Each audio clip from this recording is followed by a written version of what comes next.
Neste terceiro episódio da trilogia A Joia do Paraíso, vamos conhecer um pouco mais sobre a vida extraordinária de Santa Gema Galgani.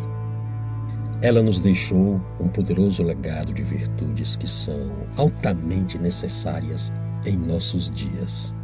Com sua coragem diante do confronto com o demônio, por exemplo, ela nos ensina valiosas lições de fé e perseverança. Ela soube muito bem aproveitar o seu tempo na prática da caridade. Seus últimos 5 anos foram cheios de provações, sinais extraordinários, visitas angélicas, tentações diabólicas e estigmas. Em meio a tudo isso, ela aprendeu do próprio Cristo que o sofrimento também nos ensina a amar.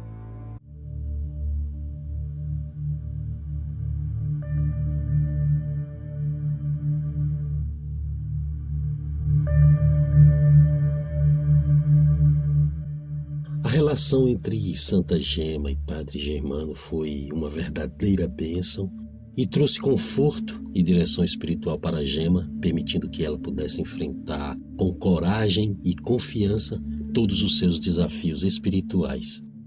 A história de Santa Gema é profundamente entrelaçada com a figura inspiradora do Padre Germano de Santo Stanislau. Foi ele quem ajudou Gema a discernir a autenticidade de suas visões e estigmas, e mais tarde foi ele que escreveu a primeira biografia de Santa Gema. Mas para exercer sobre Santa Gema uma direção espiritual muito segura, muito confiável, o Padre Germano pediu que ela escrevesse uma autobiografia como uma forma dela mesma se conhecer e ver o seu crescimento espiritual. Gema não fazia ideia de que essa autobiografia seria um edificante resumo da jornada espiritual de uma mulher extraordinária. E foi com a ingenuidade e simplicidade de coração que ela começou a escrever o Caderno dos Meus Pecados. Era assim que ela chamava o seu diário.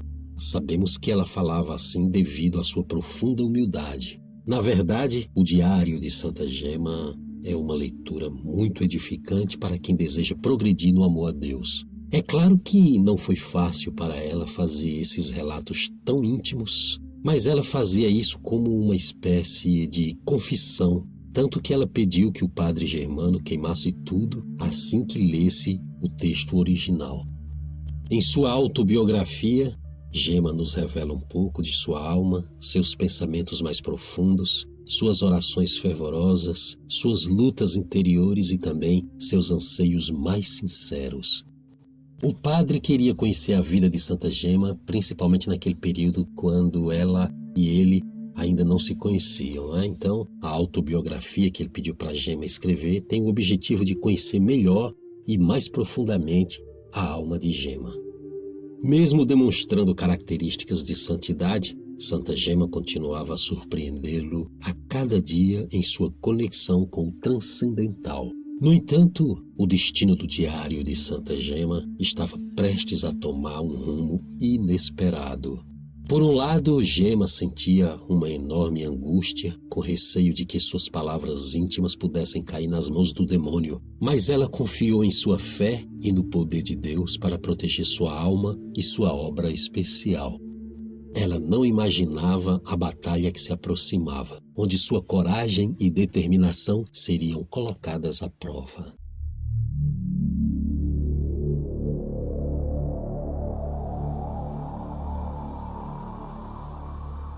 É do conhecimento de todos de que as batalhas de Santa Gema Galgani contra o demônio eram batalhas reais e ficaram cada vez mais intensas quando ela começou a escrever o seu diário. O próprio Jesus havia dito para que ela se preparasse, pois o demônio iria fazer uma declaração de guerra contra ela. E Cristo disse também que ela não deveria temer, pois seria em meio àquela provação que ele concluiria a obra especial que tinha para realizar em sua alma. A perseguição contra a pobre menina era constante, pois o que mais irritava aos demônios eram as virtudes de Santa Gema e sua vida de humildade e oração. Gema viveu experiências impressionantes, por exemplo, quando ela começava a escrever o seu diário, o diabo aparecia e arrancava a pena de sua mão e rasgava os papéis para que ela não concluísse os relatos. Assim como aconteceu com o Padre Pio, Gema também foi literalmente golpeada várias vezes em seu corpo. O demônio, muito enfurecido, declarava guerra a Santa Gema e também ao seu diretor espiritual, o Padre Germano. O Padre Germano teve muitas vezes a oportunidade de presenciar pessoalmente vários episódios da batalha espiritual que Gema enfrentava com uma fé inabalável. O demônio usava várias artimanhas para tentar enganar Santa Gema, mas ele nunca conseguia. Em algumas ocasiões, por exemplo, ele se disfarçava em um belo anjo de luz e aparecia para tentar a jovem com todo tipo de impiedade. No entanto, Gema clamava pela intercessão de Maria Imaculada e rezava a coroa das 5 chagas. Diante disso, o inimigo desaparecia em uma nuvem de fumaça. As tentações eram constantes e Gema temia ceder e ofender a Deus. É por isso que ela buscava refúgio na meditação da cruz de Cristo, nas relíquias dos santos, no escapulário, em seu anjo da guarda e, acima de tudo, em sua Mãe Celestial, a Virgem Santíssima. Em uma ocasião bastante aflita, Gema escreveu com urgência ao Padre Germano, dizendo: Padre, por favor, venha rapidamente em meu auxílio, pois o demônio me persegue de todas as formas.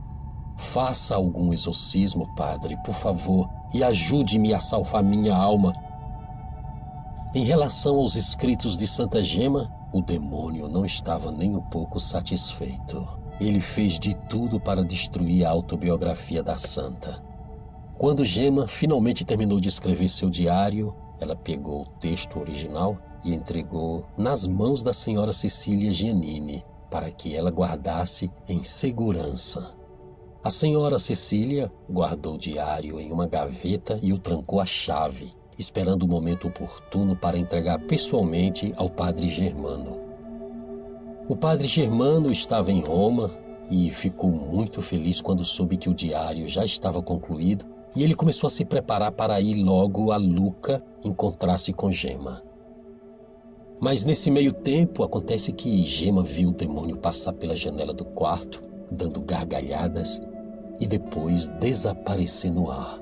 Mas ela já estava acostumada com essas aparições do demônio e não pensou muito nisso. Porém, o inimigo voltou logo depois para atormentá-la de todas as formas. E como ele não obteve sucesso com suas tentativas e tentações, ele saiu rangendo os dentes, dizendo que tinha acabado de roubar os manuscritos de Gema. Gema ficou aflita e escreveu imediatamente para o Padre Germano e relatou o que estava acontecendo. Então Cecília e Gema foram correndo até a gaveta e viram que o livro de Gema não estava mais lá. O roubo do diário de Santa Gema foi apenas o começo de uma batalha espiritual intensa. O demônio, muito enfurecido e raivoso pelas virtudes e pela vida de humildade e oração de Santa Gema, estava determinado a destruir aquela obra. Enquanto isso, o Padre Germano recebia a carta desesperada de Gema. Ele sentia que era urgente agir e buscar a intervenção divina. O Padre Germano tinha a noção muito clara de que aquele diário era um tesouro valioso para o desenvolvimento de muitas almas. Então, o padre, movido pela inspiração, se dirigiu correndo ao túmulo de São Gabriel da Virgem Dolorosa, pronto para enfrentar o inimigo e recuperar o tesouro roubado. O Padre Germano ficou de joelhos, fez um exorcismo para que o demônio devolvesse o manuscrito, se é que realmente ele tinha roubado, não é? Conta-se que o resultado desse exorcismo foi imediato, pois o livro de Santa Gema reapareceu no mesmo lugar de onde havia sido roubado. Porém, as páginas do livro da autobiografia de Santa Gema estavam todas chamuscadas e queimadas em algumas partes, como se tivessem sido expostas ao fogo. Porém, o mais importante é que o conteúdo do livro estava incrivelmente intacto e breve seria conhecido pelo grande público.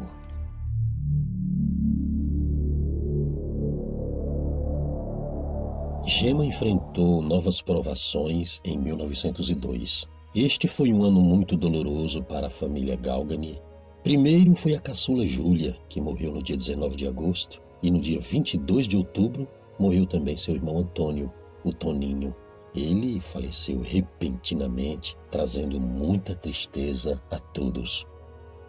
E Gema, que já vinha doente desde o mês de maio, voltou a piorar em outubro, e os médicos não tinham muita esperança. A senhora Cecília escreveu ao padre Germano, dizendo que Gema estava muito doente, parecendo um cadáver em pele e osso.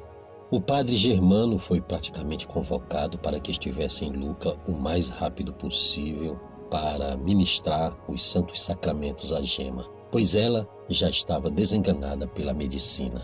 A doença seguiu seu curso, deixando os médicos perplexos, incapazes de definir sua natureza. Após alguns meses, para evitar qualquer risco de contágio, os médicos aconselharam que Gema fosse transferida para uma casa vizinha. A senhora Cecília Giannini, que era como a segunda mãe de Gema, ela ficou terrivelmente abalada. Gema chorava e dizia: "Esta é a segunda vez que perco minha mãe, mas viva Jesus, só com Jesus." As últimas provas de Santa Gema foram mais terríveis ainda. Além da família Giannini, algumas irmãs religiosas também se revezavam nos cuidados da doente. A tuberculose avançava com rapidez, tirando todas as forças de Gema. Conta-se que em seus últimos dias, seu estômago não tolerava mais nenhum tipo de alimento. Era como se seu corpo estivesse rejeitando tudo que era terreno, buscando se alimentar apenas da presença divina. Em 21 de setembro de 1902, algo terrível começou a acontecer. Gema começou a expelir sangue e, junto com isso, veio também as violentas palpitações em seu coração. Além das dores físicas, ela também enfrentava um martírio espiritual.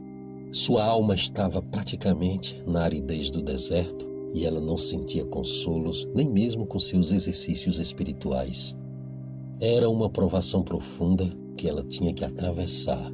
E o inimigo de sua alma intensificava seus ataques contra a jovem virgem de Lucca. Ele sabia que essa alma era especial para Deus, escolhida por Deus para uma missão importante. E com sua costumeira astúcia infernal, o demônio tentava desviar Gema de seu caminho, semeando dúvidas e medos em seu coração. Mas Gema estava firme na fé. Ela sabia que estava sendo testada e que sua entrega final a Deus não seria nada fácil. Porém, o seu amor por Jesus era maior do que qualquer obstáculo.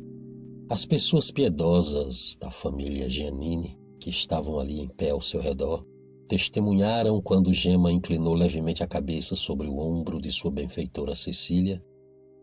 Era como se ela estivesse seguindo, literalmente, as palavras do Evangelho de Jesus na cruz, descritas em São João, capítulo 19, versículo 30, que diz: "Inclinou a cabeça e rendeu o espírito."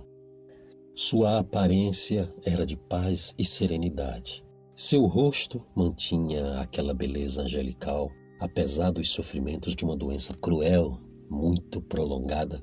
Parecia que ela estava dormindo e ninguém percebeu que ela deixara este mundo para sempre. Ninguém percebeu porque não houve a menor agonia no exalar do último suspiro, não houve sequer esforço de contorção, nem sinal de alguma opressão, sufocação ou mesmo a asfixia, algo que é bastante comum nestas horas, nos derradeiros momentos dos moribundos. Era o dia 11 de abril de 1903, um sábado de aleluia. Gema estava com 25 anos quando entrou na eternidade. A sua memória vai permanecer viva como um farol luminoso de força e coragem diante das adversidades. As pessoas acharam por bem vestir o seu corpo com o hábito das passionistas, pois ela, de fato, era uma filha da paixão de Cristo. Alguns meses depois, mais precisamente no dia 2 de outubro, São Pio X assinou finalmente um decreto que autorizava a fundação do mosteiro passionista de Lucca, este que era um sonho de Santa Gema. É com esse mosteiro que vai começar ali em Lucca uma renovação espiritual em toda a cidade.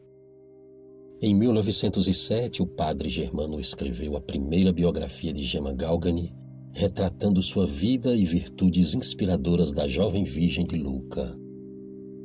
Em 1917, teve início o processo canônico para o reconhecimento oficial da santidade de Gema Galgani.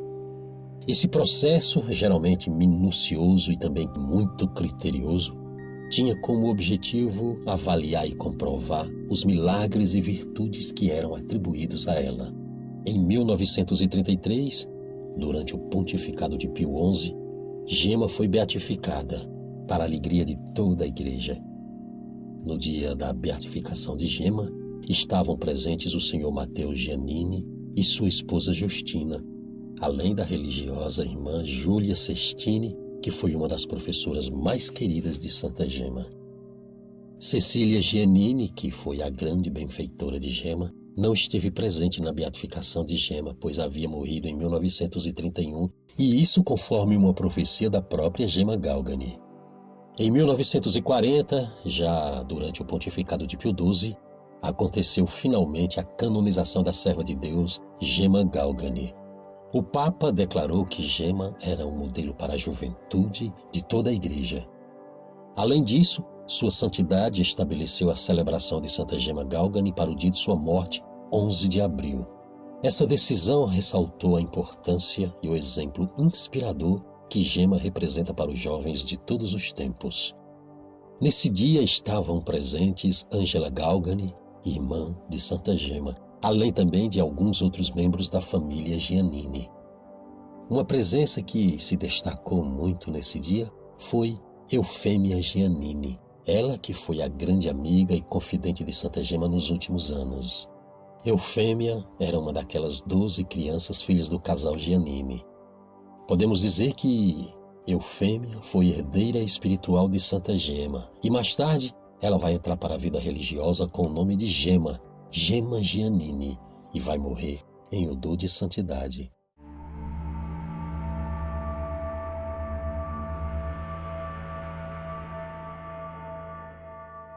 Araraquara significa Morada do Sol. Esta é uma cidade brasileira que fica no interior do estado de São Paulo. Mesmo antes de Santa Gema ser canonizada, os milagres pela sua intercessão se espalharam rapidamente pelo mundo todo. E essas notícias e maravilhas também chegaram ali em Araraquara. Chegaram através dos padres redentoristas italianos que apareceram por lá por volta de 1920 para realizar suas famosas missões populares, levando assim o Evangelho aos mais desfavorecidos. Os Redentoristas é uma congregação religiosa que foi fundada por Santo Afonso Maria de Ligório, ali no século XVIII. Uma congregação que também é conhecida por sua especial devoção a Nossa Senhora do Perpétuo Socorro. Os Redentoristas, movidos por uma profunda devoção, começaram a espalhar a devoção a Santa Gema por toda a cidade. Por onde quer que fossem, eles carregavam consigo uma imagem de Santa Gema. E foi nesse contexto que a imagem de Santa Gema chegou às mãos de Heitor. Ele era um homem de aproximadamente 50 anos, era conhecido na cidade por sua vida desregrada e afastada de Deus e da Igreja. No entanto, quando ele segurou aquela imagem em suas mãos, algo extraordinário aconteceu. Uma chama de fé e esperança se acendeu em seu coração. Heitor sentiu ali uma profunda conexão com Santa Gema e imediatamente sentiu o desejo de construir um pequeno altar em sua casa. Com muito cuidado e devoção, ele preparou o espaço e colocou a imagem da santa italiana bem no centro. Era um dia como qualquer outro, mas algo estava muito diferente. Heitor, que era uma figura muito conhecida nos lugares públicos, havia misteriosamente desaparecido. As pessoas na rua se perguntavam o que teria acontecido com ele. Rumores começaram a circular, alimentando a curiosidade de todos. O que teria levado Heitor a sumir repentinamente? Foi então que a verdade veio à tona. Descobriram que Heitor estava gravemente doente, confinado em sua própria casa. A notícia se espalhou rapidamente, despertando preocupação e compaixão na comunidade.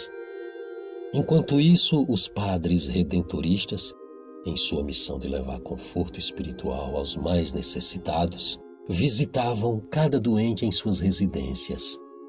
Um desses padres, movido pela intuição, decidiu bater à porta da casa de Heitor. A esposa do enfermo atendeu e informou que ele estava lá dentro, deitado na cama, lutando contra a doença. O padre, com gentileza e respeito, pediu permissão para entrar. Ao adentrar o quarto, os olhos do padre foram imediatamente atraídos por um altar magnífico dedicado à Santa Gema. A curiosidade tomou conta dele e ele não pôde deixar de perguntar ao doente se ele tinha conhecimento daquela santa tão venerada. Heitor, com uma voz fraca, começou a falar. O padre, muito surpreso, percebeu que estava diante de um conterrâneo seu, italiano. Uma conexão especial se estabeleceu logo ali entre eles, uma ligação que transcendia a doença e a distância. Enquanto o padre ouvia atentamente as palavras de Heitor, uma aura de mistério pairava no ar.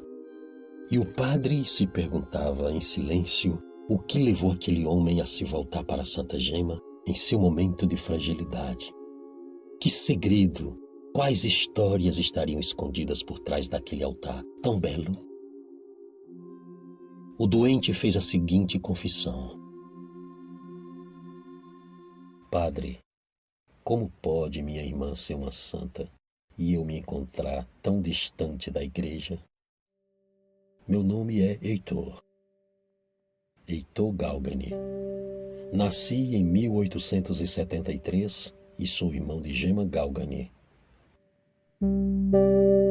E Heitor compartilhou sua história com o padre. Relembrou com certo desgosto a morte do pai em 1897, pois foi isso que deixou a família na profunda miséria. Então, ele e seus irmãos foram obrigados a morar com parentes e amigos. E Heitor escolheu o caminho da imigração.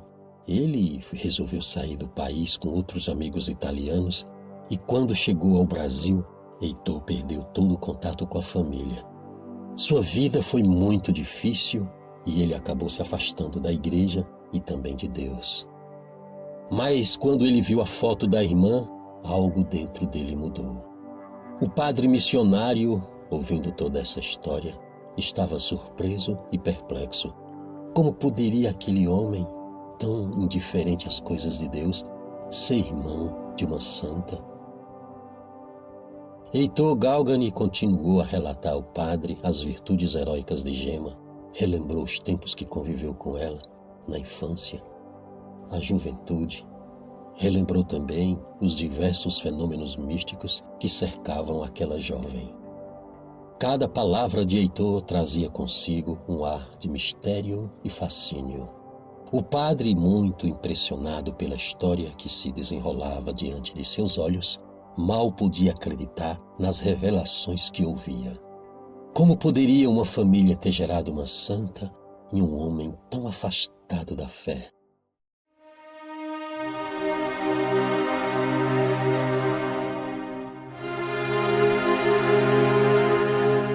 Impulsionado pela poderosa intercessão de sua amada irmã, Heitor tomou uma decisão imediata, ou seja, buscar a reconciliação com Deus, frequentar assiduamente a igreja e se envolver nas atividades da comunidade religiosa. Sua devoção se tornou um farol brilhante de esperança para todos aqueles que, assim como ele, haviam se perdido pelo caminho. A transformação de Heitor inspirou e tocou profundamente o coração daqueles que o conheciam, testemunhando o poder da fé e da redenção. Heitor sentia uma profunda gratidão em seu coração ao lembrar-se da presença de sua irmã, uma alma virtuosa que iluminou sua vida. Que honra compartilhar aqueles momentos com alguém tão especial. Obrigado, Gema. Que sua alma descanse em paz e que seu sorriso eterno continue a iluminar nossas vidas. E viva Jesus!